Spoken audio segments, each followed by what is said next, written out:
మరి కాశీ లాంటి పుణ్యక్షేత్రం ప్రపంచంలో ఎక్కడా లేదు. అలాగే అమ్మకు మించినటువంటి దైవం ప్రపంచంలో ఎవరూ లేరండి. మన కోసం ఎంతో చేసేటువంటి అమ్మ కోసం మనము ఏం చేసినా ఆ తల్లి రుణాన్ని తీర్చుకోలేము. ఎందుకంటే తల్లి పడే కష్టం ప్రపంచంలో ఎవరూ పడరు మన కోసం. తల్లి చేసేటువంటి త్యాగం మన కోసం ఇంకెవరు కూడా చేయరు. అందుకే ఒక మహాకవి అంటాడు, తల్లి రుణము తీర్చుకోవాలి అంటే ఆ తల్లికి తల్లిగా పుట్టాలి అని. మరి ఆ తల్లి రుణము ఎలా తీరుతుందండి?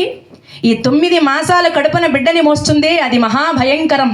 ఎందుకంటే కడుపులో బిడ్డ పడినప్పటి నుంచి తినడానికి తిండి దిగదు, రోజు నిద్రపట్టదు, ఏం చేయాలన్నా కూడా కుదరదు, శరీరంలో అవయవాలు లపించిపోతాయి. కొన్ని హార్మోన్ల ప్రభావం వల్ల శరీరంలో కొన్ని మార్పులు కూడా జరిగిపోతాయి. కానీ ఆ బిడ్డ కోసం ఆ తల్లి ఆ 9 మాసాలు కూడా నరకమైనా సరే భరిస్తుందండి. ఆ 9 మాసాలు బిడ్డని మోస్తుంది తల్లి.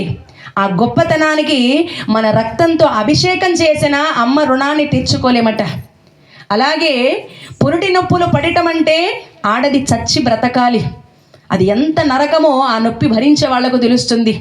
పురిటి నొప్పులు ఎంత భయంకరంగా ఉంటాయంటే మన శరీరంలో ఉన్న ఎముకలన్నీ ఒకేసారి పట్టి విరగ్గొడితే అది ఎంత నొప్పి కలుగుతుందో అంత భయంకరంగా ఉంటుంది. అసలు బ్రతుకుతామన్న గ్యారెంటీ కూడా ఉండదు.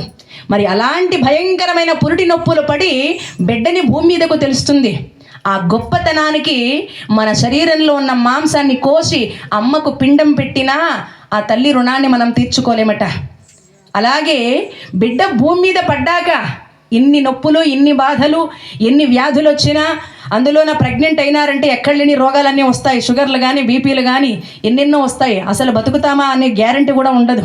మరి ఇవన్నీ భరించి బిడ్డ మొహం చూడగానే అన్నీ మర్చిపోయి ప్రేమతో ముద్దాడుతుంది తల్లి. ఒళ్ళో పెట్టుకొని ఎంత బాగా పుట్టావరా నాయనా అని మురిసిపోతుంది అమ్మ.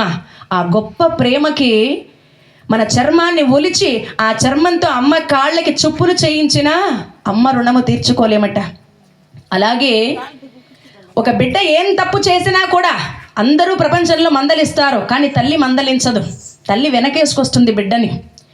ఒక భార్య దగ్గరికి వెళ్ళి మొగుడు గురించి ఏమైనా తప్పులు చెప్పండి, ఏమమ్మా నీ మొగుడు సరిలేదు, యాడ చూసిన పడి ఉంటాడో, కాస్త బుద్ధి చెప్పకూడదా అంటే ఆవిడ ఏమంటుందో తెలుసా? నా కర్మ అట్లా దరిద్రుడు వచ్చి పడ్డాడు నా జీవితానికి, యాడన్నా పడి సావనిలే అంటుంది. అదే తండ్రి దగ్గరికి వెళ్ళి ఏమయ్యా నీ కొడుకు సరిలేదు, కాస్త బుద్ధి చెప్పకూడదా అంటే ఆయన ఏమంటాడు? నా కడుపున చెడబుట్టాడు వాడు, యాడన్నా పడి సావనిలే అంటాడు. అది తల్లి దగ్గరికి వెళ్ళి ఏమమ్మా నీ కొడుకు సరిలేదు, కాస్త బుద్ధి చెప్పమ్మా అంటే ఆవిడ ఏమంటుందో తెలుసా? నా కొడుకు బంగారం అయ్యా, నువ్వే సరిలేదు బో అంటుంది. మరి బిడ్డని వెనకేసుకొచ్చేటువంటి ఆ తల్లి ప్రేమకి ఏమిచ్చి మన రుణం తీర్చుకుంటామండి? మన భుజాల మీద జీవితాంతము మోసిన ఆ తల్లి రుణాన్ని మనం తీర్చుకోలేమట. పొరపాటున బిడ్డకి ఏదైనా జ్వరమో లేదా ఇంకేదైనా కాయిల వచ్చిందనుకోండి, ఏ చిన్న అనారోగ్యం వచ్చిందనుకోండి, అప్పుడు పడుతుంది ఆ తల్లి వేదన. కనిపించిన దేవుళ్ళకంతా మొక్కుకోవటం, ఏదేదో ఎన్నెన్నో చేయటం, ఎవరేం చెప్తే అవన్నీ చేయటం, ఎప్పుడెప్పుడు బిడ్డ కోలుకుంటాడా అని నిద్ర ఆహారాలు మానేసి ఆ బిడ్డ కోసం పరితపిస్తుందే.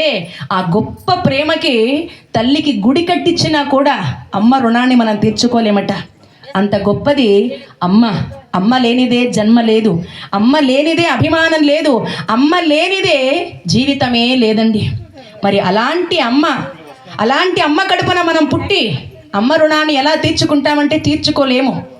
మరి ఒక మహాకవి అంటాడు, తల్లిదండ్రుల రుణం కేవలం తలకొరివితో తీరుతుంది అని. అది ఎలా తీరుతుంది? 11 రోజులు మనం ఏమైతే చేస్తామో కార్యక్రమాలు, అవి సక్రమంగా చేయటం వల్ల తల్లి రుణాన్ని అంతో ఇంతో తీర్చుకోవచ్చు అన్నారు. మరి ఇన్ని చేసేటువంటి తల్లి, మన కోసం ఇన్ని త్యాగాలు చేసేటువంటి తల్లి కోసం ఈ ఒక్కరోజు మనం నిద్ర మేల్కొని ఆ తల్లి ఆత్మశాంతి కోసం పరితపించకపోతే, గోవింద నామాన్ని చెయ్యకపోతే, కాసంతసేపు కూర్చొని అమ్మ కోసం మనం బాధపడకపోతే ఆ తల్లి కడుపున పుట్టి ప్రయోజనం ఉండదండి. అలాంటి తల్లి కడుపున పుట్టి మనం ప్రయోజనం ఉండదు.